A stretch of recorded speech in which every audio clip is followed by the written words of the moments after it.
Have you ever experienced a moment like this?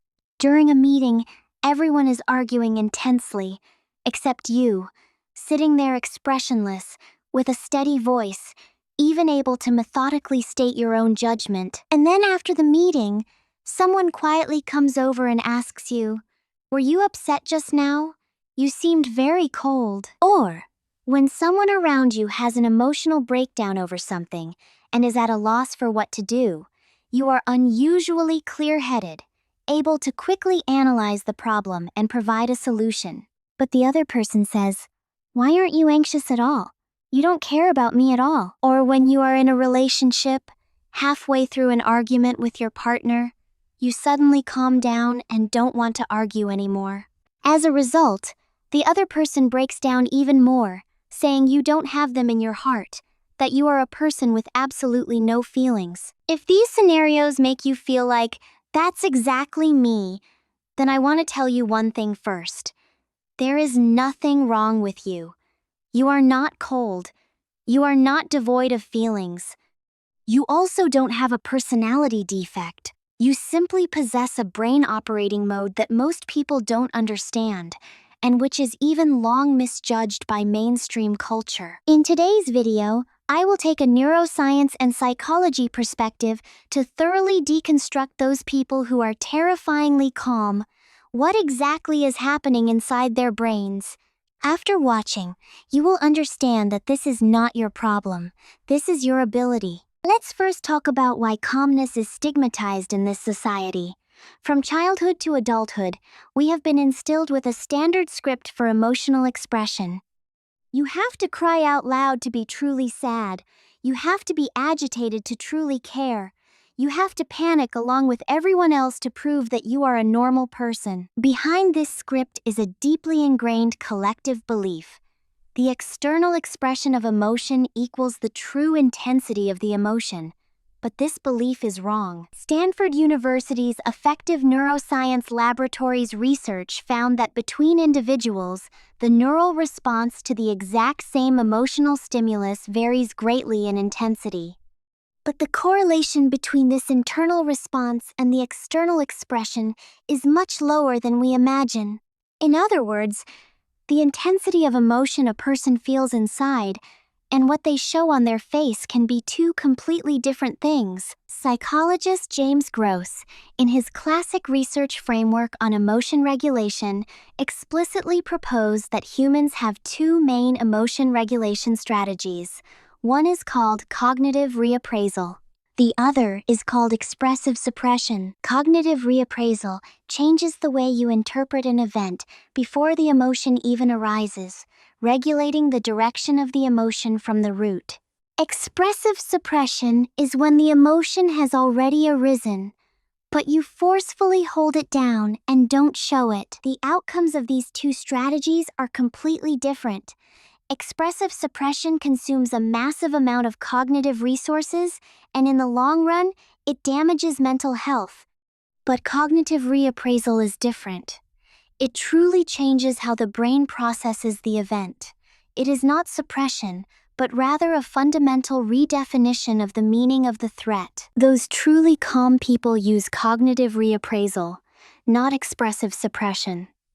They are not just holding it in, they truly, on a neurological level, have a different processing pathway for this matter. So, how does this different processing pathway actually operate? Let's tell a story about brain structure. You can imagine the human brain as a two-story building. The amygdala lives on the first floor. This is the commander-in-chief of emotions, responsible for judging whether something is a threat in the first instance. Once it feels there is danger, it will immediately sound the alarm, triggering your accelerated heartbeat, sweaty palms, and a mental short circuit. This system reacts extremely fast, so fast that before you even realize what happened, your body has already reacted. The prefrontal cortex lives on the second floor. This is the CEO of the brain, responsible for rational analysis, planning, judgment, and delayed gratification. Its reaction speed is slow but precise. Under normal circumstances, once the alarm on the first floor goes off, The CEO on the second floor will be disturbed by the noise and unable to work normally. This is why when people are in extreme anger or fear, they say things they regret later and make decisions they regret later. The first floor drowns out the second floor. But those terrifyingly calm people, what happens in their brains?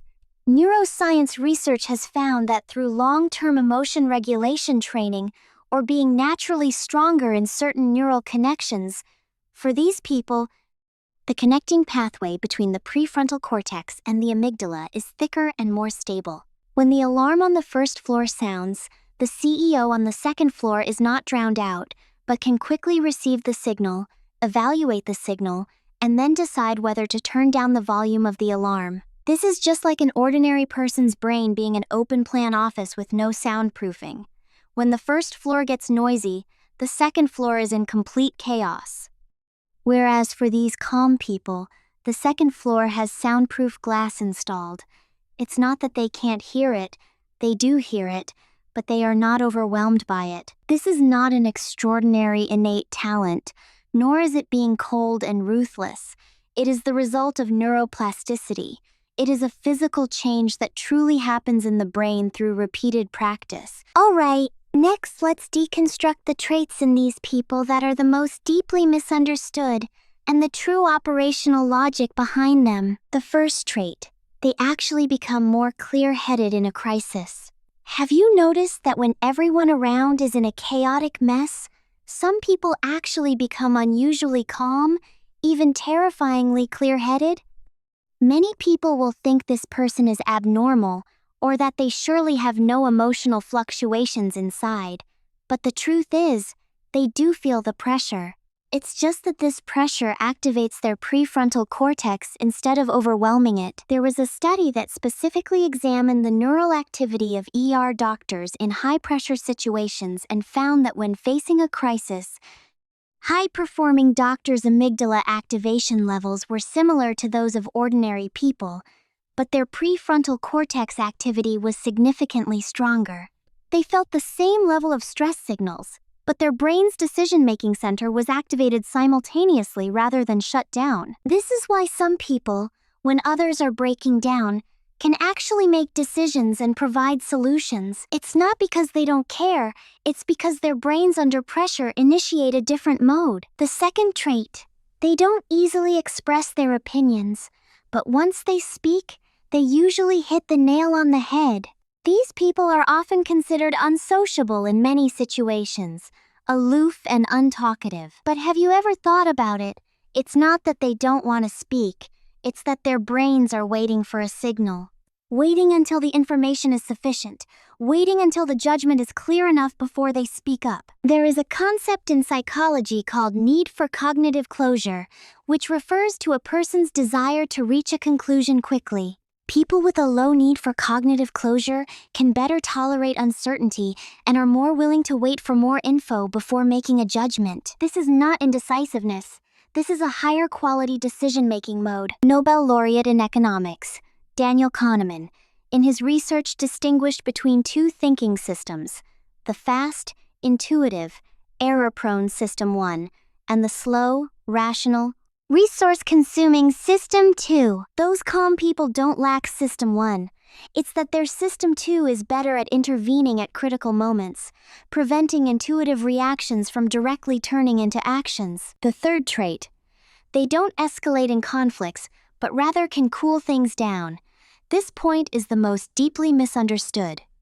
Many people feel that when the other person suddenly calms down during an argument, it means they don't care, that they disdain to argue, that it's emotional withdrawal. But in reality, this is an extremely advanced conflict regulation ability. Psychologist John Gottman, who studies interpersonal conflict, found that in intimate relationships, the party who can proactively reduce the intensity of a conflict is often the one in the relationship with stronger emotion regulation ability.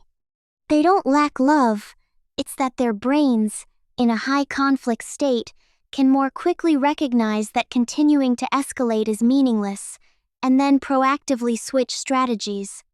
This requires extremely strong self-awareness and an extremely strong sense of control over the current situation. This is not coldness, this is maturity. The fourth trait. They have a very clear perception of their own emotions, but will not be hijacked by them. This is the most easily misunderstood point. The outside world sees them having no reaction and assumes they can't feel emotions. But the fact is the exact opposite. Psychologist Matthew Lieberman's research found that when a person can use words to accurately describe their emotional state, the activation level of the amygdala significantly decreases. This process is called affect labeling. The moment you put a label on the emotion, you pull yourself out of the emotion a bit and become an observer of the emotion, and not just the experiencer of the emotion. Those calm people often have a very rich inner world. It's just that they have a higher degree of recognition of their own emotions. They know whether what they are feeling right now is anxiety, or grievance, or anger. This sense of clarity itself is regulating the intensity of the emotion. You think they have no feelings, but actually, they do feel it, and they feel it more finely than you do. The fifth trait. They can maintain prolonged focus under pressure. This is particularly obvious in work and study scenarios. When the surrounding environment is noisy, tasks are urgent, and pressures pile up, some people will fall into an anxiety loop with their minds full of, "What if I fail?" While others can actually block out the interference and enter a state of deep focus. Neuroscience highly correlates this state with the prefrontal cortex's working memory capacity. When the prefrontal cortex has stronger regulatory capacity, it can more effectively filter out irrelevant information and concentrate attentional resources on the truly important tasks. Pressure to them is not an interference, but a signal telling the brain that it needs to concentrate resources right now. The sixth trait.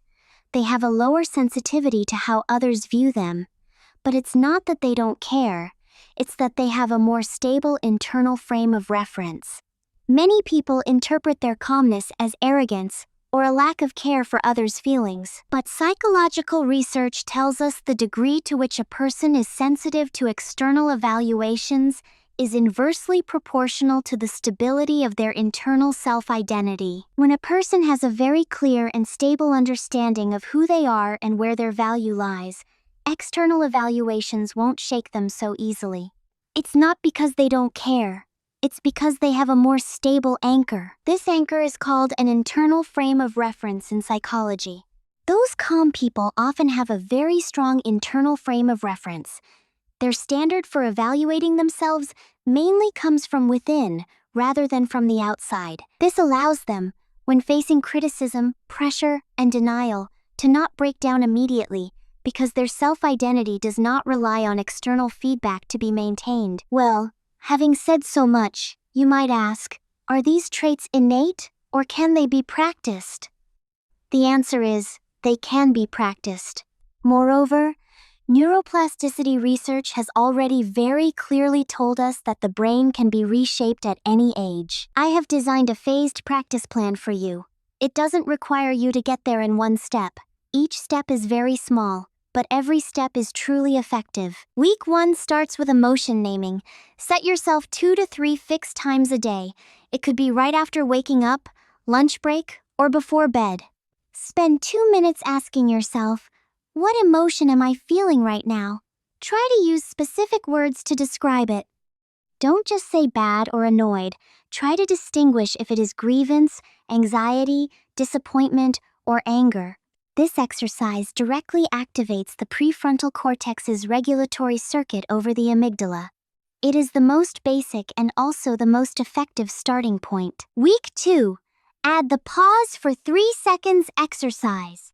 When you are in any situation and feel the first wave of emotional impact, maybe someone criticized you, maybe you saw a message that made you uncomfortable, before you make any reaction, first count to 3 silently in your head. Just 3 seconds of doing nothing. The purpose of these 3 seconds is to give the prefrontal cortex a window to intervene, to interrupt the amygdala's autopilot mode. You don't need to figure anything out in these 3 seconds. You just need to create this gap. Week 3. Start practicing cognitive reappraisal. Choose something recently that made your emotions fluctuate quite a bit. Write it down, and then ask yourself 3 questions. Is there another way to interpret this event? Will the worst-case scenario really happen? If it does happen, do I have the ability to cope with it? This is not to make you pretend everything is fine. It is to get your brain to proactively seek more perspectives instead of being locked into the first interpretative framework. Week 4. Practice observing yourself. This week's practice is every time you feel a strong emotion, try saying a sentence in your mind. I notice that I am currently feeling emotion. This sentence structure between I notice that I feel angry and I am very angry has different effects at the neurological level. The former makes you an observer of the emotion, the latter makes you completely merge with the emotion. This tiny language shift will gradually strengthen your self-awareness ability. Week 5 and Week 6, start building your internal frame of reference. Find a quiet time to seriously answer these few questions. What are the values I truly care about? What is my core standard for evaluating myself? Are there things that after I do them, no matter what others think, I myself feel that they are right? Write these answers down and put them somewhere you can see them. Every time you feel the pressure of external evaluation, come back and look at these answers. What you are building is an anchor that belongs to you. Remember, these exercises do not require you to pursue perfection. You don't need to do it perfectly in the first week. You don't need to successfully pause for 3 seconds every single time. You don't need to perfectly cognitively reappraise every time. With a little bit of practice, the brain is changing a little bit at a time. Neuroplasticity does not require you to get it right all at once. What it requires is for you to do it repeatedly. Lastly, I want to say to you one more time. If from childhood to adulthood, because you were too calm, too composed, or had no reaction, you have been misunderstood, been questioned whether you really care, been told that you have no feelings, been thought of as abnormal, those judgments are wrong. It is not that you have a problem, it is that they used the wrong ruler to measure you. Your brain has the ability to stay clear-headed when others break down, has the ability to make better judgments under pressure, has the ability not to be overwhelmed by the first wave of emotional impact. This is not a defect. This is an ability. This is your brain, through a long period of learning and adaptation, developing a more complex and precise operating mechanism. From today onwards, whenever you start doubting yourself again, wondering if you are too cold, at those times I hope you can say this sentence to yourself. I feel it. I am just not overwhelmed by it. Just this one sentence. Say it slowly. Say it earnestly. Say it for yourself to hear. If today's content gave you a little bit of an aha feeling, if it helped you put down a misunderstanding you've carried for a long time, even just a little bit, please give this video a like so that more misunderstood people can see it, and you are also welcome to subscribe to my channel. See you next time.